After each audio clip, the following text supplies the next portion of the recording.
क्या आपने कभी सोचा है कि सबसे धीमा कदम सबसे बड़ा चमत्कार बन सकता है?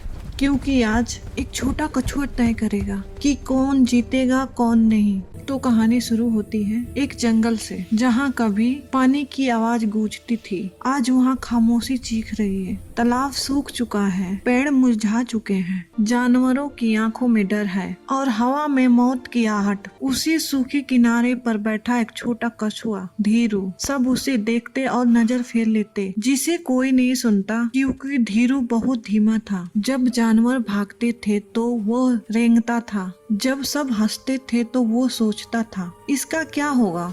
यही सवाल हर किसी के जुबान पर था, लेकिन धीरू के दिल में एक बात साफ थी, अगर आज कोई नहीं चला तो कल कोई बचेगा नहीं। रहस्य का खुलासा। तभी रात के अंधेरे में एक उल्लू बोला, उत्तर के पहाड़ पर एक जादुई गिलास है, जिसमें भरा पानी कभी खत्म नहीं होता। पूरा जंगल सन्न रह गया, लेकिन अगले ही पल में डर जीत गया। जंगल के सभी जानवर पीछे हट गए, कोई भी आगे नहीं बढ़ा। वो पल जिसने सब बदल दिया। तभी धीमी आवाज में धीरू बोला, मैं जाऊंगा। तभी सभी जानवर हंस पड़े, तू रास्ते में ही मर जाएगा। धीरू ने पहली बार सर उठाया और कहा, मर गया तो भी कोशिश करते हुए मरूंगा। जंगल चुप हो गया, मौत से आमना सामना। धीरू अकेले निकल पड़ा। जलती जमीनें, कांटों से भरे रास्ते और भूखे शिकारी। कई बार धीरू पलटने ही वाला था, तभी उसकी आंखों के सामने सूखा जंगल आ जाता। वो खुद से फुसफुसाता, रुक गया तो सब खत्म हो जाएगा। जादुई गिलास की सच्ची परीक्षा। एक पहाड़ की चोटी पर एक रहस्यमयी साधु खड़ा था। साधु ने पूछा, तेज नहीं हो और ताकतवर भी नहीं हो, तो फिर क्यों आए हो? धीरू बोला, क्योंकि किसी और ने हिम्मत नहीं की। साधु की आंखें भर आई।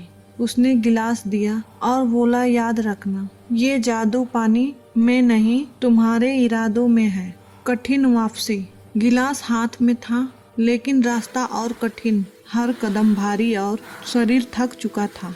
एक ऐसा पल आया जब धीरू गिर पड़ा, गिलास लुढ़क गई और सन्नाटा छा गया। धीरू डरते हुए उठाया और देखा, पानी की एक भी बूंद नहीं गिरी। वह रो पड़ा। चमत्कार। जैसे ही वो तालाब पहुंचा, सबकी सांसें थम गई। तालाब में पानी डाला गया, धरती हिल गई, नदी बह उठी, तालाब फिर से जिंदा हो गया और जंगल रो पड़ा। वह सम्मान जो कभी नहीं मिला। शेर झुका और हाथी की आंखें नम हो गई। शेर बोला, आज हमें सिखाया गया कि बहादुरी आवाज में नहीं, खामोश कदमों में होती है। धीरू मुस्कुराया, तो बच्चों, आज की सीख, धीरे चलने वाला हारता नहीं, हारता वह है जो चलने की हिम्मत नहीं करता। कहानी यही समाप्त होती है। ऐसे ही कहानी सुनने के लिए वीडियो को लाइक और चैनल को सब्सक्राइब करना ना भूलें। थैंक यू सो मच, धन्यवाद। फिर मिलते हैं एक नई कहानी और सीख के साथ। अंचेरी मोरल कार्टून्स को सब्सक्राइब करना ना भूलें। मिलते हैं बहुत जल्द।